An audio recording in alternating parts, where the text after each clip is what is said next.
around their learning styles and the courage for learning, really. Also, the implications for colleagues who have been a bit nervous about using the outdoors. And my input, which is just about starting now, is around the emotional and social benefits of working outdoors.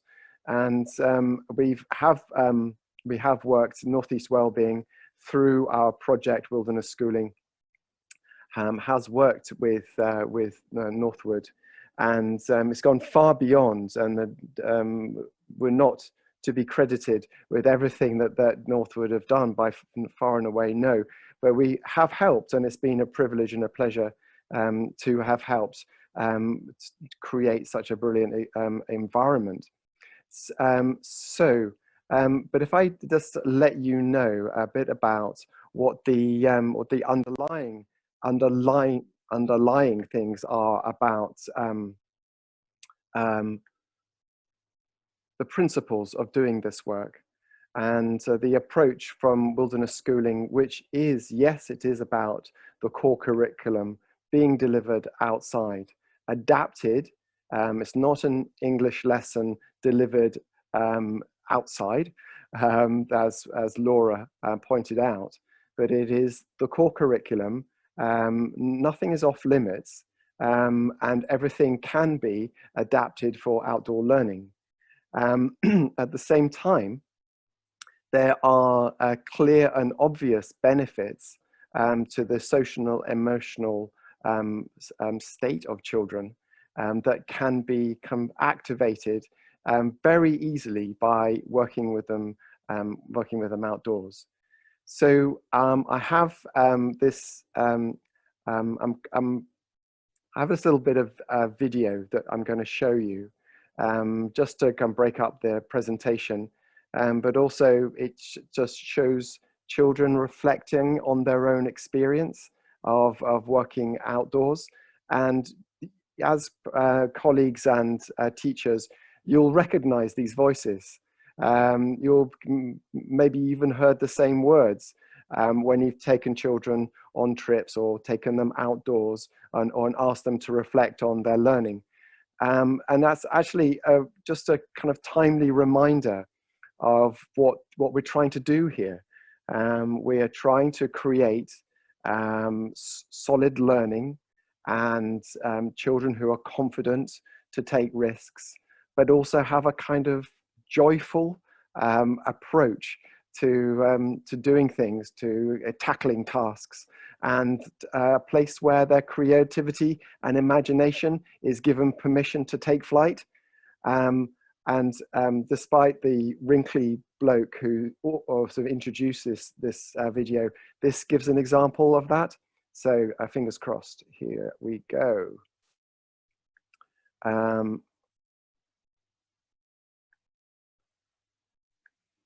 My name's Toby Quibell. I'm a school teacher.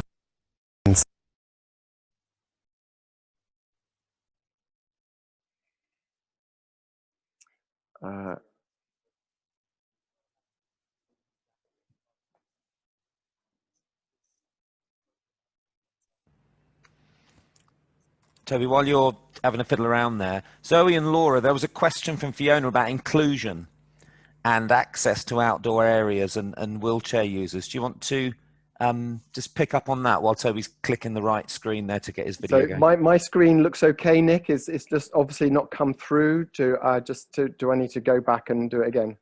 Yeah, try and do it again. We'll let Zoe and Laura just answer that question. Okay, and then right. move on. We're really lucky here because all of our grounds are accessible to children in wheelchairs. We do have children with physical disabilities here, and as part of our accessibility plan, when we were designing this curriculum, that was one of the big things that we wanted to ensure was possible, that all children could be included in all sessions. Really, it's part of their SEND support plan and children's individual needs plans, and it's just something that teachers continually consider. But as I say, we're very lucky that we can access all of those grounds very easily, and the same in school too. Thank you very much. What's on my screen now, Nick? Can you see? Yeah, so we've just got your front page with the link to the video thing. Okay, so that clearly hasn't worked, and so I'm just going to go back. The link to the video is obviously not quite working, so I'll just carry on without yeah, I think you might have to. without the video. Thank you. So yeah, so assume that the video showed you children doing delightful things outside and expressing them, their sort of their love of being outdoors and their an emerging kind of love of learning. And so capturing one of those children, their comment, and this brings to the fore the kind of social and emotional aspects. I would like to thank Wilderness Schooling for making me believe in myself again. So this is a child age 8, and it's quite sort of poignant, really, that a child had stopped believing in themselves at age 8, and it sort of highlights the depth and range of the role we have as teachers and the possibilities for change that our role allows us.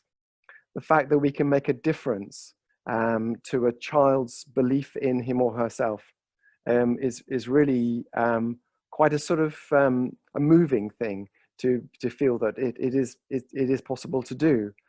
And the outdoors, because of the way that the boundaries of the classroom are sort of loosened, it gives us extra opportunities to make this kind of input. So this infographic represents data that were gathered on children who had been through an outdoor education program, very much like what was going on, you saw going on there at Northwood. So if you take just say children outdoors, and you follow very simple procedures about the way you organize groups and the way you give feedback, that you can expect these kind of outcomes when it comes to their social and emotional health. So we used the SDQ, and we did some analysis using t-tests to give analysis of variance. And so what we noticed is we're comparing a group that stayed in class in orange there to the one that came outside of class to do the wilderness schooling. We found that their total social and emotional well-being, there was a difference of 13%. And the peer interactions were improved by 36%, with a differential of 10% to the same children over the same time period being in school. But look what's happening to their emotional and conduct sorts of the scores. So the children who come outside to do an outdoor education program, in this case wilderness schooling, found that they were emotionally more literate than their colleagues or their sort of peers who were in the classroom. And the conduct of the group improved by, again, sort of around 20% more than those who stayed in the classroom. And this, I believe, is because of the very rich environment where it's possible to give different sorts of feedback to children who are engaged in different sorts of tasks. And we're going to look a little bit about what those kind of therapeutic processes are that allow us to create these changes for children's emotional health outdoors. And but just before we do that, there's this kind of a rather a slide to sort of confirm our expectation that actually we're making a big difference to the children's attainment by presenting them with the curriculum outdoors, by doing simple things like asking them to water the plants from left to right, because that echoes kind of conventions and practices in the classroom. So we get a 19% increase in reading as opposed to a 6, a 12% increase in writing as opposed to 6, and a 16% increase in maths as opposed to a 10%. It really works. Taking children outside, it really works for social and emotional and educational outcomes. So here's the wheel of the process, and I feel confident in saying that if colleagues, those of you listening, no matter what stage in your career you are, if you begin to focus on these 5 steps and make sure that they are reflected in planning and in practice, then we will be looking at similar outcomes for learning and for social and emotional. I'll just go through them really quickly. So first of all, the children need to feel safe, and the teacher needs to feel safe too, because when anxiety is increased, it has a negative impact upon learning. Learning is an emotional process, as Nick said earlier. And for you as a learning leader outside, you need to make sure that you are confident, you have scouted the environment, you've done a risk assessment. And I love the suggestion, actually, and I'm going to make sure that we do this in Northeast Wellbeing, a walkie-talkie. That sort of covers off against the anxiety that you're going to encounter a situation where something is happening which makes it impossible for you to leave the group. So look after the anxiety, make everyone feel safe. And that could be as simple as saying, this environment, children, is one in which we respect each other and that we help each other to get through our tasks, and we treat the environment and each other with care. As simple as that. You can best sort of takes the lid off that experimental aspect to learning that I know that we as educators all want to see in our children. Small groups. So small groups provide a perfect place to give focused feedback in detail. There's lots of research, and I know that anecdotally from our own practice, we know that the clearer the feedback and the more focused the feedback to children, the more likely it is for that feedback to have an impact on learning, the learning styles and processes and outcomes. So we enhance all of those factors in small groups by the encouragement of relationships. And it's also possible as a leader to become more present to a smaller group of children, and your relationship with that group changes. It's a different sort of relationship, the small group to a class group. And here's some a small group, and I'm just my colleague Rachel is very good at this by drawing attention to this girl in her sort of orange top. She is really kind of thinking and guiding the activity, and this is a lovely picture of the way in which groups can all have their separate tasks, but all be collaborating on an overall curriculum task. Inspiring environment, and again, illustrated so well by Laura and Zoe. They were looking at the environment, the school grounds environment, and they were making it inspiring and doing work to make sure it just wasn't just sort of bare patch of grass. There were bits and pieces that were interesting that children could go into and kind of explore. And wilderness schooling typically works away from the school environment. We have bases in, for example, Wallington or Gibbside, the National Trust properties properties. And that gives us additional kind of wow factor.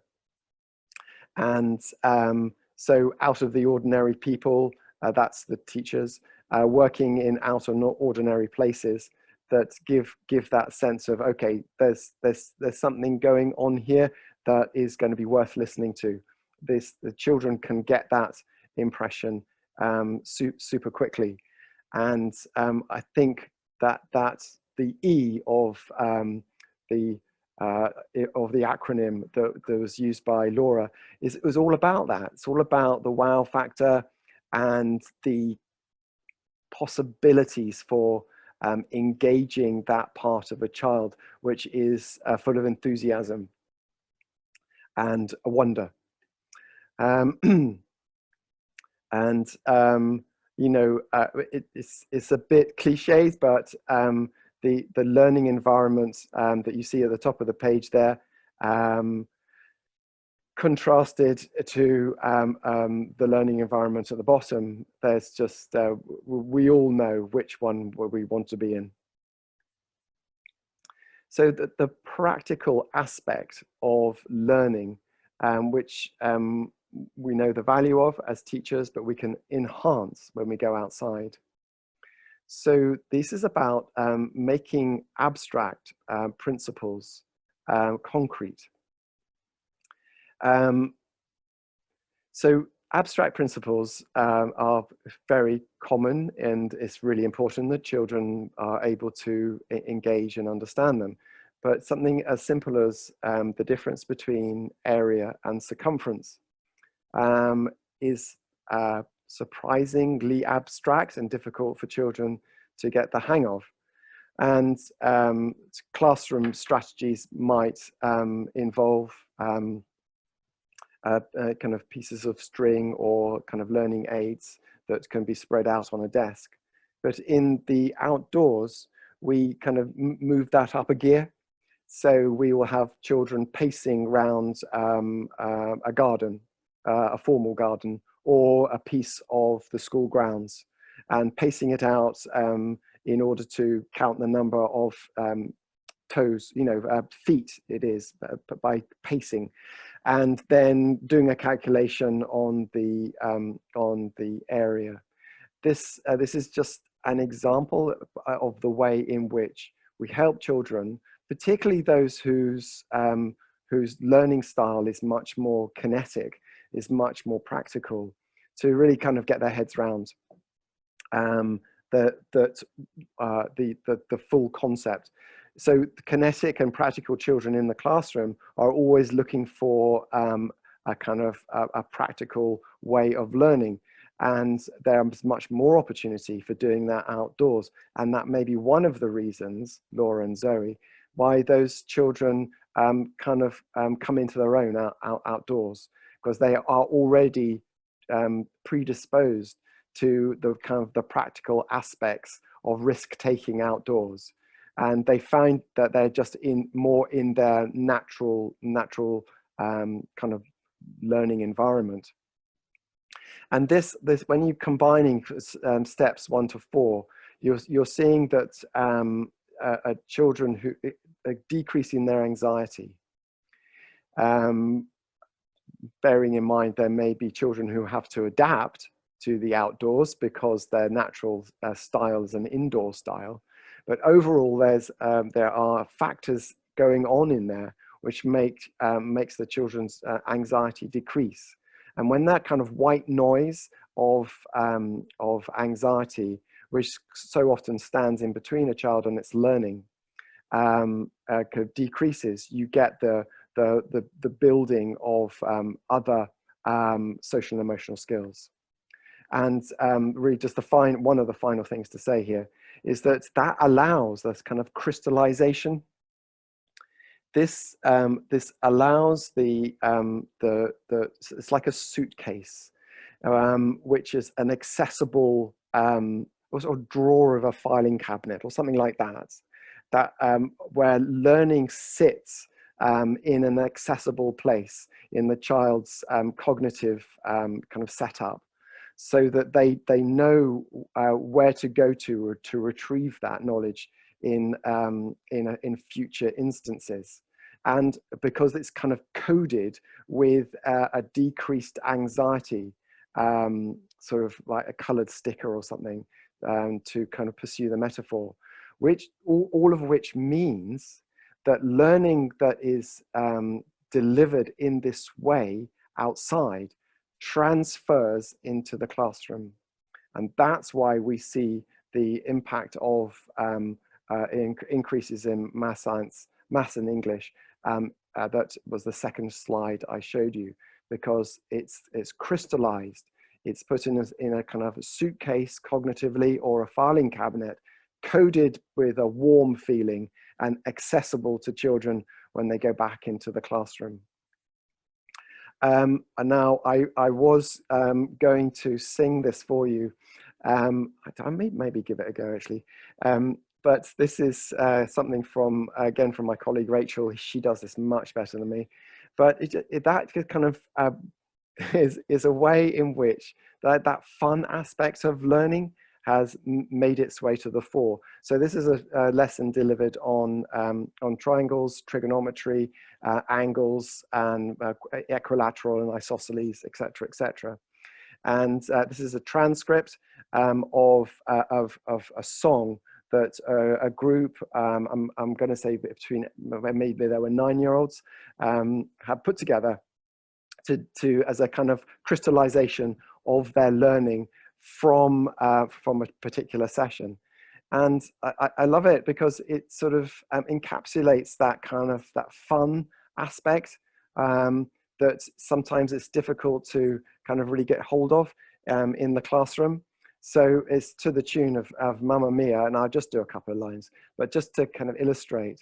So, Mamma Mia, shake your booty and use trigonometry. Mamma Mia, use your accuracy when you measure a tree. This is a right angle and it is isosceles. My, now base equals height. So, sorry about that. But it does just show that that what is could be a very dry and lesson about geometry, through using the outdoors in this particular way, can release a kind of creativity that's based upon a foundation of low anxiety, because this kind of stuff is difficult to do unless you're feeling safe. So on that note, I would just like to sort of conclude my presentation there. And Nick, I've lost track of the questions, if there are any. Other than where you develop that singing voice, obviously. Yeah. No, thank you, Toby. So just in terms of getting in touch with you, just want to go back to that. So you've got the information on the screen there if people want to know more, particularly from the North East Wellbeing point of view. So I think what's helpful for folk who've been here this morning is often the case is about that networking opportunity to go and ask, find out a bit more. Question I had for you, and then I'll get the chat room. Well, so I don't know, probably more of a reflection than a question, was just about, sometimes it feels like there are people in schools who want to see this kind of activity going on. They might not necessarily be the people with holding the purse strings. Now at Zoe's school, there's congruence between what she wants and what Laura wants and what the teachers want to do, by and large. So that's worked. And it sometimes feels like teachers might go to a head teacher or the person who's got responsibility for the budget, saying, "Look, this is a really good thing to do, and it'll make a big difference to the school and to the pupils." And for other priorities to be more important than that, and for the money not to be there. So I think that you know that thing you're saying about the coded bit, the suitcase, yeah, the coded bit, the feeling. It feels like there's a lot more rigor and clear, concrete kind of proof, really, to be able to go to the powers that be and say, this works. It's not just us running around in a field sort of chasing daisies. There's some really rigorous, it's a rigorous approach.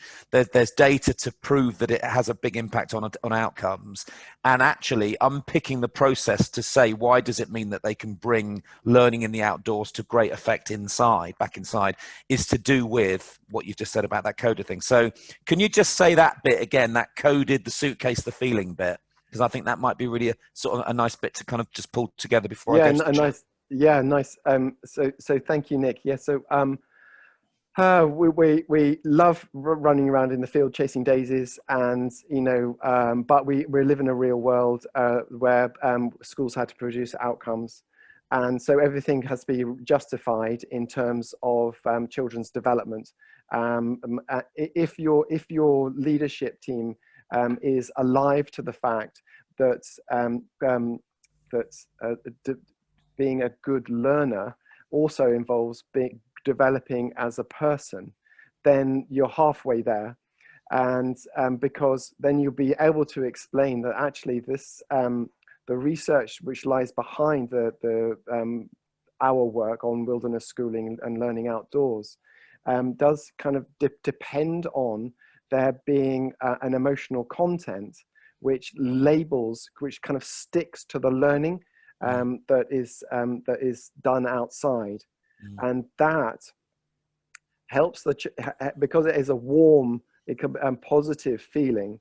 It helps the child in its cognitive setup access that learning back in the classroom. And also there's a sort of the part of the cognitive process of allows this learning to be crystallized. That's a very conscious thing that we do in wilderness schooling. It's characterized in good practice across the teaching profession. But there's that kind of being able to crystallize it, label it with a positive emotion, allows the child to access it in the classroom and produce the learning outcomes upon which a school is evaluated. Okay, thanks, Toby. Alice says her head desperately wants to do this, but she also we're under pressure around how tidy our books look. I mean, it's madness in a way, but there we go. This is the deal. And I can relate on both sides to this. So head desperately wants it, but she also wants pristine books and evidence. Any comments from you, or in fact from Zoe and Laura on that? But what's the way forward for the head teacher who wants to see this happening, but maybe there's a bit of fear factor about books covered in muck? Oh, yeah. Zoe, that's definitely, sorry, Laura, that's definitely you. Okay, so I'll get to Zoe and Laura for that, and then I'll look in the rest of them. Right, Laura. We were just typing, actually. We introduced floor books, or like a big book, so that outdoor learning is evidenced in the big book, and that all children's learning is somewhere in the book. So it might not be on every page, but that children get a chance to have their work in the book, and it's like photographs, pupil voice, key learning questions that enhance the book. And then obviously when books are monitored through our regular monitoring schedule, the big books come alongside children's individual books. So we look to triangulate and see how those opportunities have made a difference, or what value they actually have added. So it's all, it all links together, basically. Brilliant. Okay, now thanks very much for that. So does that mean you have gaps on your maths and English book? So, there's that kind of, what did you do on Wednesday in maths? There's nothing in the book here. How do you kind of encompass that? Does that mean you might have gaps on days in your maths and English books? Yeah. And if you do, does it matter? Not for us, because if there's a gap, and we know that that's because they took the learning outside, we cross-reference that with their floor book, which would evidence that entitlement to all the children. And their planning too. And the planning, yeah. So we look at planning and then the outcome in that way as well, and then talk to the children about it.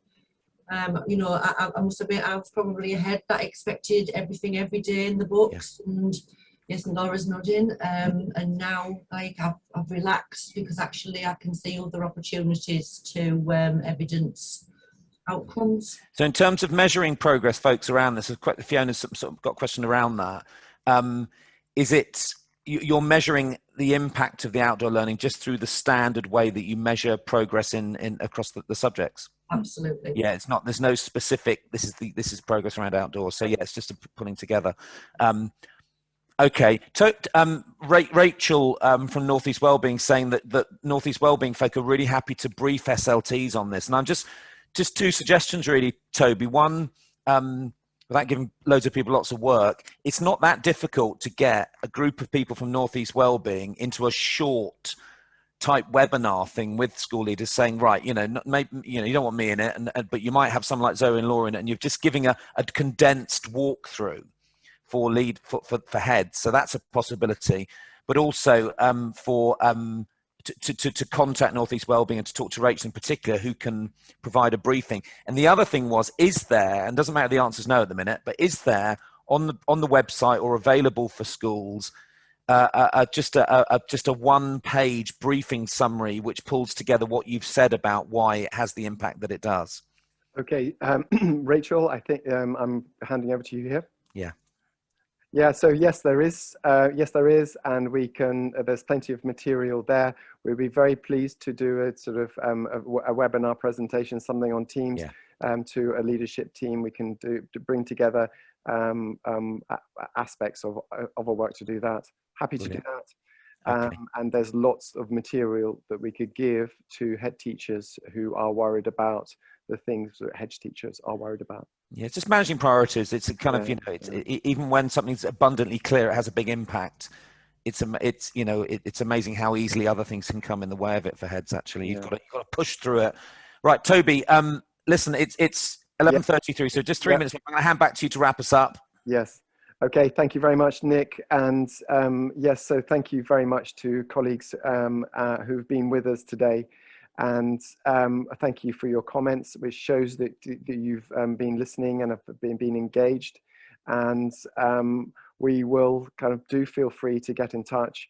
All of us, Northeast Wellbeing, Nick, Zoe and Laura are all here to help you along your journey.